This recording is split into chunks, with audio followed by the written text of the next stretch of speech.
Alright, we'll do a quick demonstration on how custom classes can be used, and they're very, very powerful whenever you can just completely construct your own class. And it makes it a lot easier too whenever you go to the Java docs and APIs and you go look up their stuff, and you go to their classes, and then you see their constructors, or you see their methods, and you see how the return types are from their methods and stuff like that. So we'll start basics, because if you learn how it is with primitive values or primitive types, you'll be able to see how it has turned into object types. So we'll start with the string and ints, and we'll just look at methods first. So we'll go to new class. We'll call this the main class. We're going to give it the public static void main method. Okay. So right here, let's just say string name equals, this is the value in the variable declared name of type string. So we have a variable called name of type string, and this is the value in that variable. So when we call the system.out.print and we put name in here, it should print this is the value of the variable declared name of type string. This is the value in the variable declared name of type string. Perfect. So we know that name represents this. So now that we see a simple example with a variable, let's look at how methods could play into it. So we're going to call the same thing.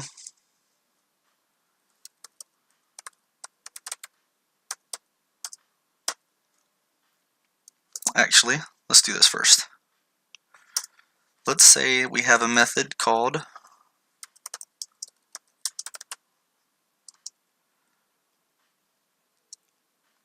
the remote,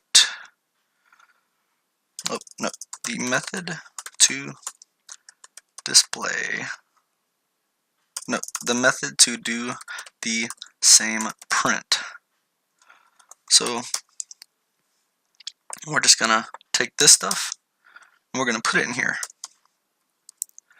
Okay, so in our main method, we're gonna call this, because whenever we execute the program, it's gonna go straight to the main method and execute that only. From the main method, we can call other stuff. So if we have nothing in the main method, nothing will happen. But we're gonna call the method to do the same print.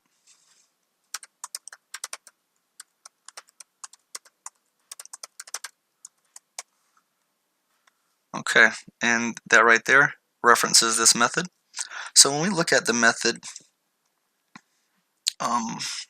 attributes or whatever, we see public, which is public, and anyone in this can access this method. Static means it's always the same. But here's the most important part, the void. Void means it returns nothing anywhere. It just means it executes whatever is in the method body, and that's it. It's void after that. It executes and then it goes void. So whenever we call it, it should create this variable and print it, just like it did whenever we just did all of that. So basically, if you look at it like this, it's going to keep your methods lightweight and your code organized, because imagine if we had a lot of different things to print. Imagine if we had 500 things to print. Do we really want to make this main method 500 lines, or do we want to call a few methods that do stuff like this? Maybe a for loop is going to be used in one or something. So it kind of helps organize your code, and methods are really nothing more than references. So like this right here references this method and references this block of code. So whenever we run this, it should do the same thing. This is the value. Yep, so it executed it. So now that we see the void, it executes it and then does nothing. Let's change this to string.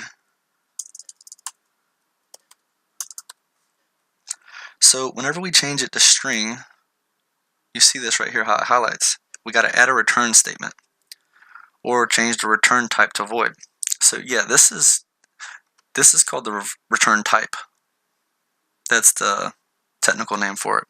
So when we have a void return type, it returns void, returns nothing.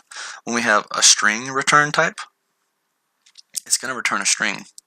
So instead of doing the system.print out right here, let's erase the method right there and call this, but you know we don't have access to this name variable, and that's okay because we got access to this method. We're going to return it. So basically when we call the method to get name variable of type string. I like to name my methods similar to what they actually do. This method will return the string name. So the method to get name variable of type string. So we've declared the variable and we're going to return it whenever this method is called. So we're going to print the method to get name variable of type string. And you see what happens. See how they're linked? They're the same. So when we call this system.out.print, this method is going to go here and it's going to perform the action and it's going to create a variable name string and then it's going to return it back to the place that called it. That's the most important part too. The return type, it's going to tell you the type that returns from the method, but where does it return to? It returns to wherever called the method. So when we call this system.out.print and then we use the method to get our string, the method to get the name variable, this name is basically going to replace this entire method. The method is just the reference to get that name. And yes, you can declare like global variables and make it where you can access them from anywhere, but when you start making bigger blocks of code, you need to understand how methods interact with each other and the return types go back to the place that calls them. So we're going to run this right here and it should print out the same thing of type string, but this time it was done by a method call. Woo-hoo. Alright, cool. So let's run this. This is the value in the variable declared name of type string, but this time it was done by a method call. Woohoo! So you see how this works? So could you imagine if we had to do 20 different prints? We're not going to want to put all the information in the void method. We might put a couple different method calls here to do all the action.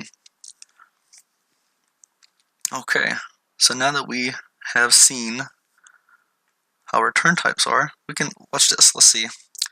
Public static int get the number 10. Okay, so we're going to say int number equals 10, and we're going to return number. And so we can call now the same thing.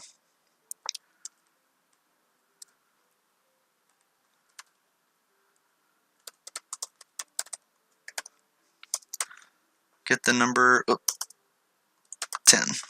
It was spelled out. So yeah, we've done this, but what's going to happen? No, I don't think it has to be a string in here. Let's see. Let's try to run this and see what happens. Nope. There it is right there. So, yep, you can declare a method of any type. So, let's make another class. in our package, and we're going to call this the method helper. And it's just going to be a helper class.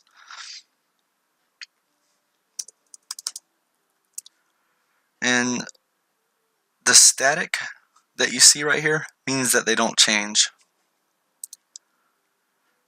So if you ever wanted to make another static class inside of another class, you can call it without creating an object. So let's look at that. Public static, the static method, public static string, the static method string request, and we're going to say string past word equals nice job, you called a static method, and we're going to return that.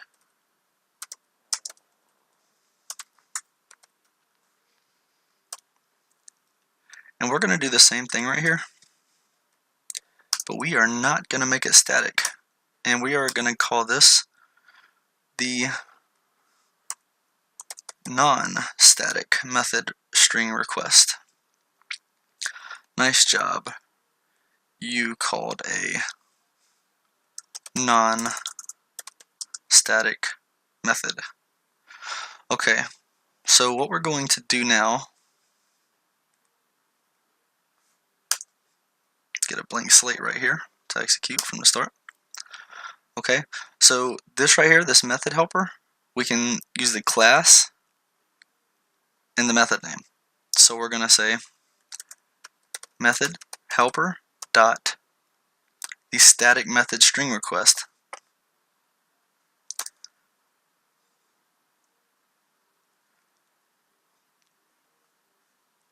So because it returns a string,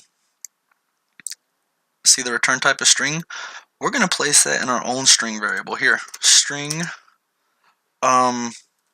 received string equals method helper.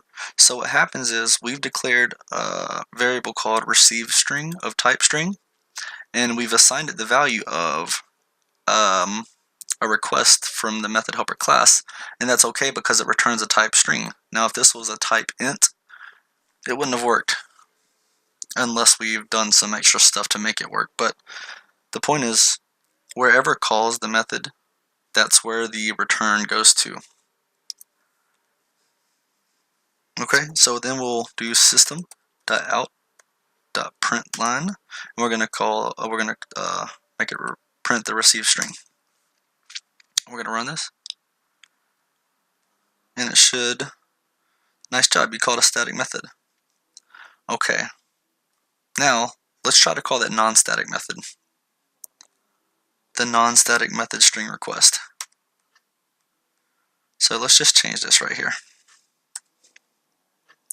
And you see how this highlights red?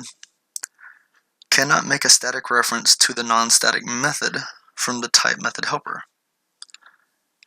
And that makes sense. We cannot call it straight from the class itself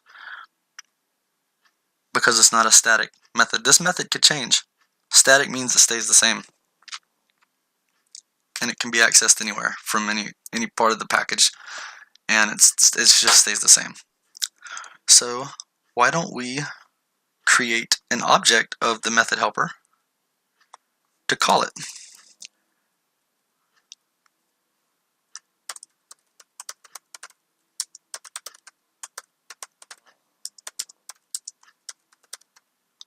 We'll give it the default constructor, and we will use that object to call that method. And now it should work.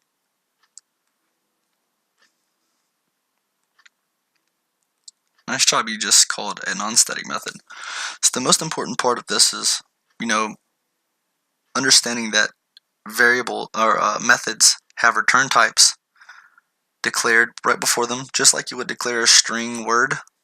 We're declaring a method of type string that returns a type string, and it's going to be public. You can also have, you could even have a method like private void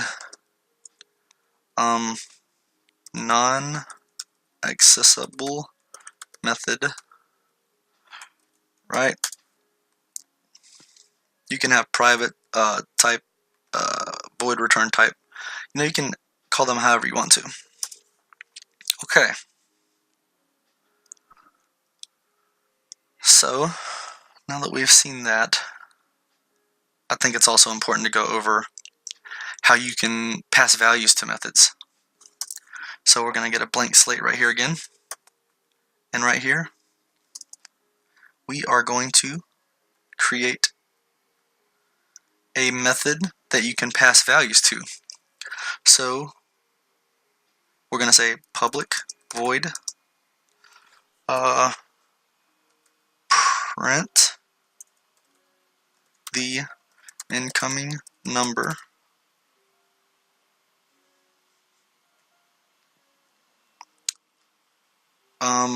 with your name. So we set it up just like this, but these parentheses right here, sometimes they're blank, sometimes they're not. So what we're going to do is create a variable to pass to this method. So let's say we want to call this method from the main right here, print the incoming number with your name. So we're going to call, I'm sorry, it's like that because of the non-static reference inside of the static main method, but that's okay, just add the static there. So print the incoming number with your name. So let's pass it a number. Let's pass it the number 10. Now you see how this highlights red, it's because it's going to say you're trying to pass some information to a method that accepts no information. This parentheses, you put what are called parameters inside of it, and a parameter can be any type of type or a primitive or object, as you will see in the coming videos and as you're coding yourself. So print the incoming number with your name, and we're going to pass it 10. One of the recommendations, it says create method print the incoming number with the, you see this int in parentheses, the bottom one. That's kind of what we're going to do right here. So we're going to say int number in, and now it works because we called this method and we put 10 to pass to the method. So that's what's cool. You can call a method to reference a block of code to, you know, perform some action, but you can also pass some information to that block of code, right? So we're going to pass the number 10, and that's cool because our method says, hey, I accept a number of type int. So what we're going to do is we're going to say system.out.println, and I'm going to put my name, and then I'm going to print my name with the number in. And you see how I take the parameter from the method and I use it in the block of code.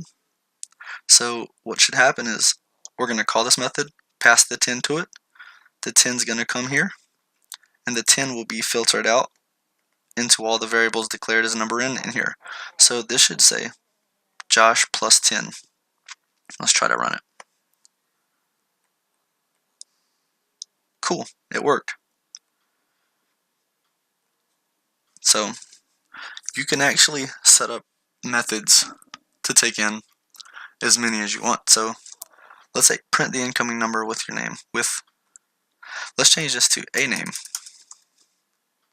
And we're going to change this to a name. And we are going to say we also accept a string called name in. So we're going to pass it, and you separate with by a comma your parameters, right? We can't just throw 10, Josh, and all these other type of values in there to pass through it. We need to separate them by a comma, and the order of them is important. So I'm going to put 10 Josh, and so now I'm correctly passing it an int and a string.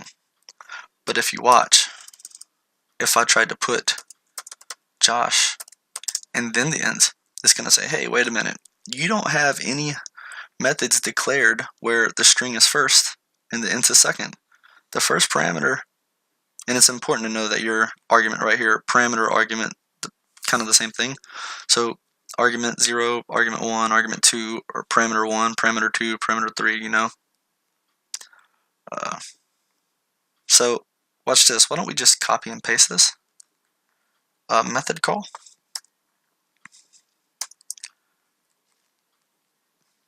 And we're going to switch this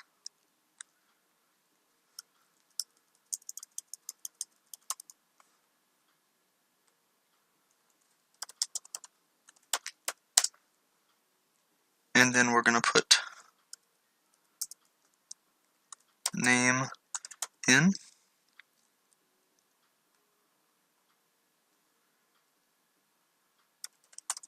So now that is okay now, because we actually do have a print the incoming number with a name that has the string parameter first and an int parameter second, right?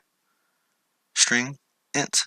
We also have one, so we could actually say print the incoming number with a name, and we could say 100 Joe. So let's run this. Both should work. See? That's how you do it. You create methods, and you can pass information to them via parameters. Parameters are declared at the method. And then whenever you pass the parameters to the method, it takes them and puts it in its own little block of code. This right here is going to stay local in between these curly braces. Okay?